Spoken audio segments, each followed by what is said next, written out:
Vamos de uma vez por todas tirar as suas dúvidas sobre essas palavras. Few e little têm a mesma tradução para o nosso desespero. Pode ser pouco, pouca, poucos, poucas, mas calma aí que nesse vídeo eu vou te explicar.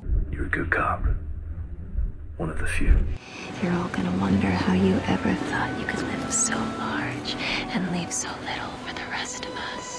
No inglês existe o conceito de coisas contáveis e de coisas não contáveis ou incontáveis. As contáveis, como o próprio nome diz, a gente consegue contar, ou seja, a gente consegue separar e diferenciar as unidades. Um amigo, 2 amigos, 10 vestidos, 15 vestidos, 3 tomates, 6 tomates. São coisas que a gente conta. Quando a gente quer falar de poucas unidades de algo desse tipo, o que a gente usa é o few. Ele é o contrário da palavra many, que a gente costuma traduzir como muitos. How many dresses do you have? Eu poderia responder I don't have many dresses. Ou então, querendo dizer a mesma coisa, eu poderia responder I have few dresses. Tá vendo? Few é como se fosse o not many. Most have seen too many winters. Or too few. Not many people like okra. Few people like okra. Que raio é isso de okra, Luiz? É aquela apresentadora? Não, é quiabo em inglês. Já sabia dessa? Então, não muitas pessoas, ou então poucas pessoas gostam de quiabo. Eu gosto. Nessa estruturinha, como esse objeto, essa coisa que a gente está contando, sempre vem no plural, a gente pode traduzir o few como se fosse poucos ou poucas. Together, they make one the master of death.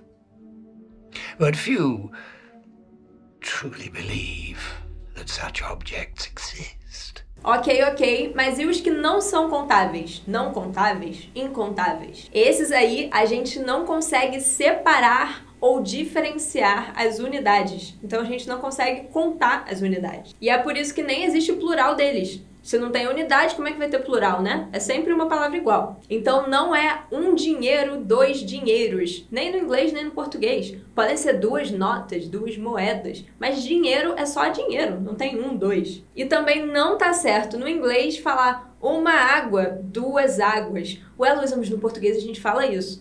Pensa bem, o que é uma água?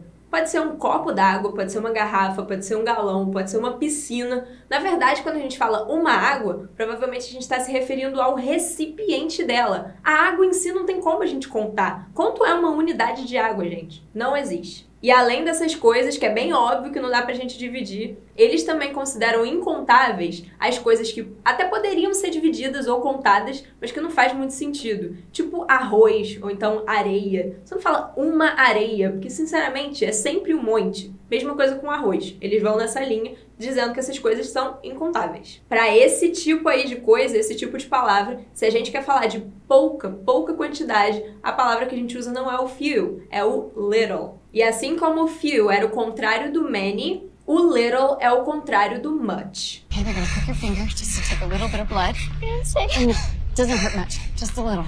We don't drink much water. A gente não bebe muita água. Também poderia falar we drink little water. A gente bebe pouca água. She doesn't have much money. Ela não tem muito dinheiro. She has little money. Ela tem pouco dinheiro. I don't have much money, but boy, if I did.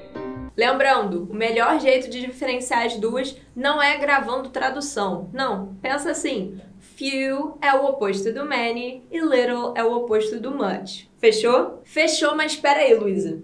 Eu já vi essas palavras com um A escrito na frente. É a mesma coisa? Qual é a diferença? Não é a mesma coisa, bem lembrado. Esse A é o artigo indefinido, que no português a gente traduziria como uma. Então, a few e a little podem ser traduzidos como um pouco. A diferença de sentido entre botar ou não botar esse A é um pouco parecida com o português. Pensa nessa situação. Eu bebi pouca água, é uma frase, e eu bebi um pouco de água, é outra frase. Na frase que eu falei um pouco de água, a conotação é neutra, ou seja, não foi muito, não foi pouco, foi só, tipo, eu não quis dizer a quantidade, sabe? Eu não quis dizer a quantidade exata, se foi um copo, se foi meio copo, só falei um pouco de água. É bem parecido com o some, que tem no inglês, poderia ter sido. Já a frase com pouco sozinho, sem ser um pouco, só pouco, sabe? Eu bebi pouca água, dá esse sentido de que não foi o suficiente ou foi menos do que eu esperava. No inglês é a mesma coisa. Se eu falar I drank little water, quer dizer, eu bebi pouca água, ou seja, menos do que o esperado ou menos que o suficiente. Se eu disser I drank a little water, é no sentido de um pouco. Eu só não quis dizer exatamente quanto foi, que poderia ter sido trocado pelo some. I drank some water. E a gente usou o little porque a gente falou de water. A água não é contável. Se a gente for falar de coisas que são contáveis, é bem simples. A gente usa o few. I had few friends in college. Eu tinha poucos amigos na faculdade. É um pouco diferente de falar I had a few friends in college. Porque o a few dá um sentido de alguns, não vou dizer exatamente quantos. Enquanto o few sozinho parece que eram poucos, sabe? Era menos do que eu esperava, menos do que eu precisava. All right, I had a few drinks the other night, so I may not have remembered telling you my first name, but I definitely did not tell you my last. Bom, eu espero ter sido clara e que eu tenha te ajudado nessa questão que é a dificuldade de tanta gente. Se você tiver gostado desse vídeo e se você gostar da minha didática, do meu conteúdo no geral, eu peço que, por favor, você deixe aqui nos comentários o que você acha da Luísa, do canal da Luísa, do vídeo de hoje, que a sua opinião é muito importante pra mim. Ah, e se você tiver acabado de conhecer o canal, não perde tempo, se inscreve aqui. See you!